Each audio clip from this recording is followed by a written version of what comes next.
जैसा कि आप सभी लोग जानते हैं कि 16 नवंबर 2025 यानी रविवार को पड़ रही है मार्गशीर्ष मास की द्वादशी तिथि और वृश्चिक संक्रांति।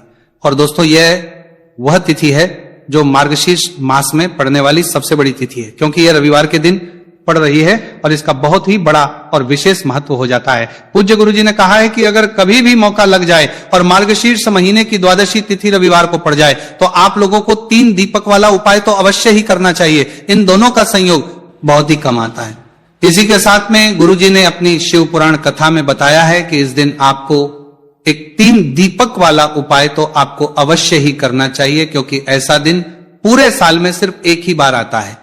और दोस्तों आप सभी लोग जानते हो कि रविवार द्वादशी तिथि का अगर सबसे बड़ा कोई उपाय है तो वह 3 दीपक वाला है। तो दोस्तों रविवार द्वादशी तिथि के दिन आप लोगों को इस 3 दीपक वाला उपाय को जरूर करना है। बहुत सारे लोग होंगे जिन लोगों ने इस उपाय को ना किया हो, मतलब पूरा साल निकल गया उन्होंने किसी भी दिन इस 3 दीपक वाला उपाय को ना किया हो। पर दोस्तों आपके पास एक आखिरी मौका बचा हुआ है जो कि 16 नवंबर रविवार द्वादशी तिथि के दिन है। इस दिन आप लोगों को इस वाले उपाय को जरूर कर लेना, भले ही आपने पूरे महीने भर इस उपाय को ना किया हो। पर अगर आपने इस मार्गशीर्ष महीने के रविवार द्वादशी तिथि के दिन अगर इस वाले उपाय को कर लिया तो आपको इस उपाय को करने का वह फल मिलेगा जिसकी आपने कभी कल्पना भी नहीं करी होगी। इसीलिए आप लोग इस वाले उपाय को एक बार जरूर कर लेना है ताकि आप लोगों के हाथ से यह मौका ना जा सके और आपको इस उपाय को करने का फल मिल सके। दोस्तों ये उपाय पंडित जी अपनी अभी की ही श्री शिव महापुराण की कथा में बताया है जी। इस उपाय को आज हम आपको बहुत अच्छे से समझाने वाले हैं। इस वीडियो को देखने के बाद इस उपाय को समझने के लिए आपको कोई और वीडियो को देखने की जरूरत नहीं पड़ेगी। तो चलिए दोस्तों उपाय को शुरू करते हैं। देखिए यह मार्गशीर्ष महीने के रविवार द्वादशी तिथि के दिन ये इतना खास होता है, इतना महत्वपूर्ण होता है। देखा गया है कभी कभी बड़े बड़े पूजा पाठ अनुष्ठान जो मनोकामना पूर्ण नहीं होते वो मार्गशीर्ष महीने की रविवार द्वादशी तिथि के दिन एक छोटे से उपाय करने से ही आपकी मनोकामना पूर्ण हो जाती है। और बहुत सारे लोगों ने इस उपाय को किया भी है और उनको इस उपाय को करने का फल भी जरूर मिला है। अगर आप लोग भी इस उपाय को करना चाहते हैं तो आप इस उपाय को पहले अच्छे से समझ लेना, सुन लेना, उसके बाद करना, आपको इस उपाय का फल जरूर मिलेगा। और इस उपाय कर लेने से आपके घर में चाहे किसी भी प्रकार की दुख और समस्या क्यों ना चल रही हो, आपको उसका कारण भी नहीं पता है कि भाई यह समस्या किस कारण से चल रही है, उसका कुछ भी कारण हो सकता है, जैसे पितृदोष हो सकता है या किसी भी तरह का मंगल दोष भी हो सकता है। तो इस दिन आप लोगों को यह वाला उपाय कर लेना है। यह एक ऐसा उपाय है जिस उपाय को अगर किसी विशेष दिन पर किया जाए तो भाई उस विशेष दिन का जो है वह तो हमें मिलता ही मिलता है, पर हमने उस दिन पर इस उपाय को किया है तो हमें उससे भी बड़ा फल मिलता है और फल बहुत जल्दी मिलता है, क्योंकि आप इस उपाय को बहुत ही बड़े और विशेष दिन पर कर रहे हो। तो चलिए अब उपाय के बारे में बात करते हैं, लेकिन उससे पहले आप लोगों को यह जानना आवश्यक है कि आखिर यह उपाय किस समय करना है, किसको करना है और कैसे करना है। तो चलिए हम आगे आपको वीडियो में एक एक करके बता देते हैं। लेकिन उससे पहले अगर आप लोग हमारे चैनल पर पहली बार आए हैं या फिर मेरी आज पहली बार सुनत चला था रहे हैं तो हमारे चैनल को सब्सक्राइब जरूर कर लेना और इस वीडियो को लाइक करके कमेंट बॉक्स में श्री शिवाय नमस्तुभयम ओम नमः शिवाय जरूर टाइप कर देना। तो दोस्तों इस 3 दीपक वाला उपाय को हमें इस रविवार द्वादशी तिथि के दिन कैसे करना है, किसको करना है, किस समय करना है और कहां पर करना है, ये सारे सवालों के जवाब आपको इस वीडियो में मिल जाएंगे। और जो ये वीडियो देखेगा भाई उसको 3 दीपक वाला उपाय करना चाहिए, क्योंकि इस दिन 3 दीपक वाला उपाय का भी बहुत ही बड़ा और विशेष महत्व होता है। और जब बात आ जाए 3 दीपक वाला उपाय की तो ये सोने पे सुहागा वाली बात हो जाती है और ये एक बहुत ही बड़ा उपाय हो जाता है इस रविवार द्वादशी तिथि का। तो अब दोस्तों इस 3 दीपक वाला उपाय को आखिर करना किसको है, सबसे पहले हम लोग वह बात जान लेते हैं। तो देखो घर की जो बड़ी माताएं बहनें होती हैं उन माताओं बहनों में से कोई एक बड़ी माता बहन इस वाले उपाय को कर सकती है। और दोस्तों अगर आप चाहें तो अपने घर में से सभी सदस्यों को भी इस उपाय को करवा सकते हैं। अगर किसी व्यक्ति की खुद की कोई मनोकामना है, खुद की कोई दुख और परेशानी है जो कि वो अपने लिए ही करना चाहता है, इस वाले उपाय को तो वो खुद अपने लिए भी कर सकता है। बाकी अगर कोई घर में से ऐसा है जो कि अपने पूरे घर परिवार की सुख और शांति के लिए यह वाला उपाय करना चाहता है, भाई वो भी कर सकता है, उसमें भी कोई दिक्कत वाली बात नहीं है। कहने का मतलब यह है कि इस उपाय को हर एक सदस्य भी कर सकता है और पूरे घर परिवार के सदस्य के लिए घर की बड़ी माताओं बहनों में से कोई एक माता बहन भी कर सकती है। माताएं बहनें अगर घर में उपस्थित ना हो या वो ये वाला उपाय ना कर पा रही हो तो फिर घर का कोई बड़ा सदस्य भी इस 3 दीपक वाला उपाय को कर सकता है, चाहे फिर वो पुरुष ही क्यों ना हो, उसमें भी दिक्कत वाली बात नहीं है। उसके बाद में दोस्तों जो अगला प्रश्न निकल कर आता है वो ये आता है इस उपाय को लेकर कि आखिर इस उपाय को हमें किस समय करना है, सुबह के समय करना है कि शाम के समय करना है। तो देखो, इस वाले उपाय को आप लोग सुबह के समय भी कर सकते हो और शाम के समय प्रदोष काल में भी कर सकते हो। अब अगर आप पूछो कि भाई सब सबसे उत्तम समय कौन सा रहेगा इस 3 दीपक वाला उपाय को करने का, तो हम आपसे बस यही कहे कि इस उपाय को आप सुबह के समय करेंगे तो ज्यादा बेहतर होगा। बाकी अगर प्रदोष काल शाम के समय भी करेंगे तो भी अच्छा होगा, उसमें कोई भी दिक्कत वाली बात नहीं है। तो अब दोस्तों, जो अगली सबसे बड़ी और महत्वपूर्ण बात आती है वो ये आती है कि सुबह अगर हम उपाय को करेंगे तो हमें कितने बजे से लेकर कितने बजे तक के बीच में करना है, और शाम के समय प्रदोष काल में करेंगे तो हमें कितने बजे से लेकर कितने बजे के बीच में करना है। तो देखो, सुबह जितनी जल्दी हो सके आप उपाय को करने की कोशिश करना। बाकी अगर किसी कारणवश लेट भी हो जाओ, थोड़ी देर भी हो जाए, तो 10 या 11 बजे तक भी आप उपाय कर लेना, पर 12 बजे से ज्यादा देरी ना हो, ठीक है, इस बात का ध्यान रखना। उसके बाद में दोस्तों, अगर शाम के समय प्रदोष काल की बात करें, प्रदोष काल का जो समय है होता है वो शाम के 6 बजे से शुरू हो जाता है। मतलब शाम के 6 बजे से लेकर 7 बजे के बीच का जो समय होता है, समय प्रदोष काल का समय होता है। तो आप इस उपाय को 7 या 8 बजे के बीच में भी कर सकते हो। मतलब शाम के 6 बजे से रात 8 बजे के बीच में आप कभी भी इस वाले उपाय को कर सकते हो, उसमें कोई भी दिक्कत वाली बात नहीं है। देखिए, आज के इस पूरे वीडियो में हम 3 महा उपायों के बारे में जानेंगे जो कि आपकी अलग अलग मनोकामना की पूर्ति के लिए होने वाले हैं। देखिए, इन उपायों के माध्यम से आपके जीवन में जो धन से जुड़ी समस्या है वह सभी दूर, नौकरी प्राप्ति में यदि आपको समस्या आ रही है, व्यापार अच्छे से नहीं चल पा रहा है, और साथ ही साथ जीवन की समस्त समस्याओं को दूर करने के लिए आपको यह चमत्कारी उपाय करने हैं।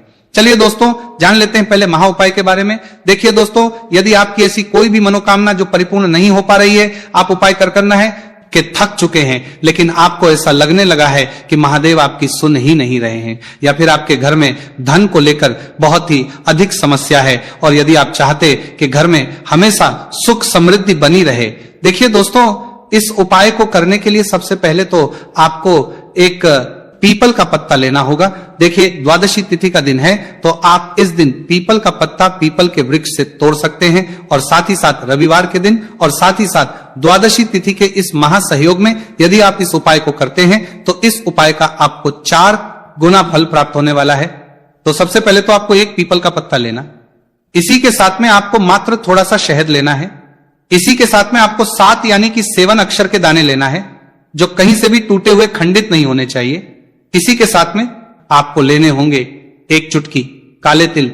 काले तिल आप 11 भी ले सकते हैं, 21 भी ले सकते हैं, 51 भी ले सकते हैं, है जितने भी आपके पास है उतने ले सकते हैं। देखिए दोस्तों, आपके पास जो पीपल का पत्ता है, सबसे पहले तो उस पीपल के पत्ते पर आपको शहद की 7 बिंदियां लगानी है।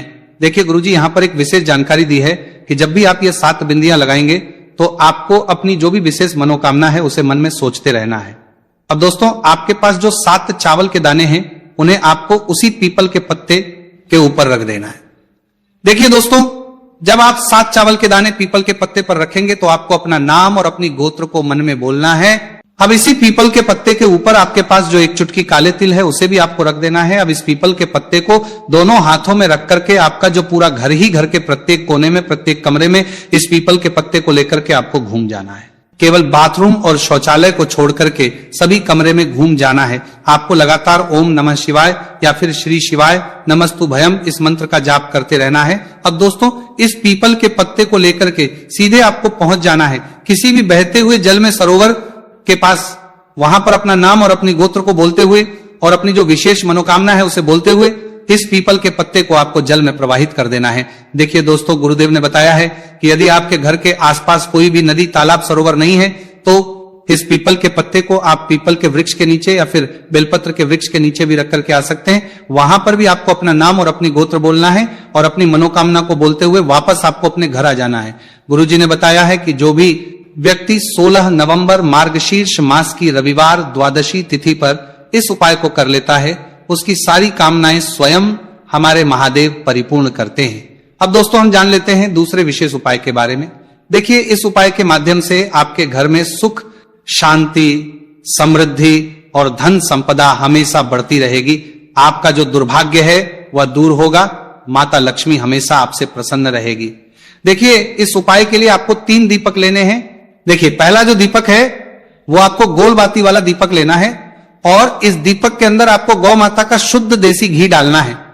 और जो अन्य 2 दीपक हैं वो आपको लंबी बाती के तैयार करने हैं, और इन दोनों दीपक के अंदर भी आपको गौ माता का शुद्ध घी प्रयोग करना है। तो एक दीपक आपको गोल बाती का तैयार करना है, 2 दीपक आपको लंबी बाती के तैयार करने हैं। देखिए, गुरुदेव ने एक जानकारी दी है कि यदि जो आप लंबी बाती के 2 दीपक हैं उन्हें आटे के बनाते हैं तो इसका फल आपको 6 गुना प्राप्त होता है। अगर आप आटे का दीपक नहीं बना सकते तो मिट्टी के दीपक ले सकते हैं, लेकिन गुरुजी ने बताया है कि आग का दीपक बनाएंगे तो आपको इसका 4 गुना फल प्राप्त होगा। अब दोस्तों, इन दीपक को आपको प्रज्वलित नहीं करना है। तीनों दीपक को सबसे पहले तो आपको लेकर के पहुंच जाना है 16 नवंबर मार्गशीर्ष मास रविवार द्वादशी तिथि पर बेलपत्र के वृक्ष के नीचे। अब जो आपके पास गोल बाती का दीपक है, सबसे पहले तो उसे आपको बेलपत्र के वृक्ष के नीचे प्रज्वलित करना है। दीपक के नीचे आपको आसन के रूप में चावल के दाने रख देना है। तो पहला गोल बाती का दीपक आपको बेलपत्र के वृक्ष के नीचे प्रज्वलित करना है। अब जो 2 दीपक बचे हुए हैं उन्हें आपको अपने घर पर लेकर के आना है। घर में जब भी आप प्रवेश करेंगे तो आपके सीधे तरफ आपको जो लंबी बाती का दीपक है इसे प्रज्वलित करना है, यानी कि मुख्य द्वार में जब भी आप प्रवेश करते हैं तो आपके सीधे हाथ की तरफ लंबी बाती का दीपक आपको प्रज्वलित करना है। इस दीपक के नीचे भी आपको आसन के रूप में कुछ ना कुछ अवश्य लगाना है। और तीसरा जो लंबी बाती का दीपक है उसे आपको अपने घर के मंदिर में माता लक्ष्मी के सामने प्रज्वलित कर देना है। ध्यान रखना, दीपक की जो बत्ती है उसका मुख आपको उत्तर दिशा की रखना है। गुरुदेव ने बताया है कि जब भी आप तीनों दीपक को प्रज्वलित करेंगे तो उनमें आपको एक एक कमल गट्टा भी डालना है। देखिए, इस उपाय का महत्व क्या है। जब भी आप बेलपत्र के वृक्ष के नीचे एक दीपक प्रज्वलित करेंगे तो वहां पर माता लक्ष्मी का निवास होता है, और दूसरा दीपक जो आप अपने घर के मुख्य द्वार पर लगाएंगे तो माता लक्ष्मी आपके मुख्य द्वार तक आएंगी। और जब भी आप तीसरा दीपक प्रज्वलित करते हैं तो माता लक्ष्मी आपके घर के मंदिर में निवास करती है। तो इस प्रकार से आपको यह विशेष उपाय भी करना है। हम जान लेते हैं तीसरे महा उपाय के बारे में। देखिए, इस उपाय के माध्यम से भी आपकी मनोकामना पूर्ति होने वाली है। देखिए, इस उपाय के अंतर्गत यदि आप अपना घर खरीदना चाहते हैं, या फिर यदि आप अपने जीवन में मनचाहे वर्ग की प्राप्ति करना चाहते हैं, या फिर यदि आप मनचाही नौकरी की प्राप्ति करना चाहते हैं, तो ऐसी मनोकामनाएं को परिपूर्ण करने के लिए आपको यह उपाय करना चाहिए। देखिए, इस उपाय का फल आप 4 गुना प्राप्त होने वाला है, क्योंकि कल द्वादशी तिथि है। देखिए, इस उपाय के लिए मात्र आपको 1 लोटा शुद्ध जल लेना है तांबे के पात्र के अंदर अपने घर से।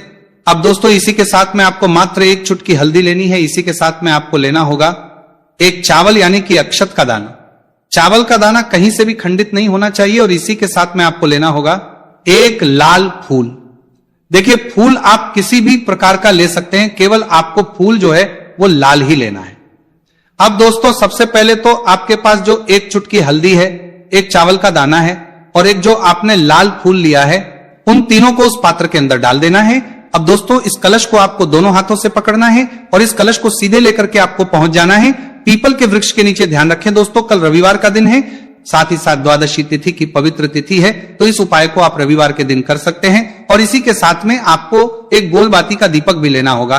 देखिए दोस्तों, सबसे पहले तो आपके पास जो 1 लोटा शुद्ध जल है, इसे आपको पीपल के वृक्ष की जड़ में धीरे धीरे समर्पित कर देना है, हरिहर महादेव का मन में स्मरण करते हुए।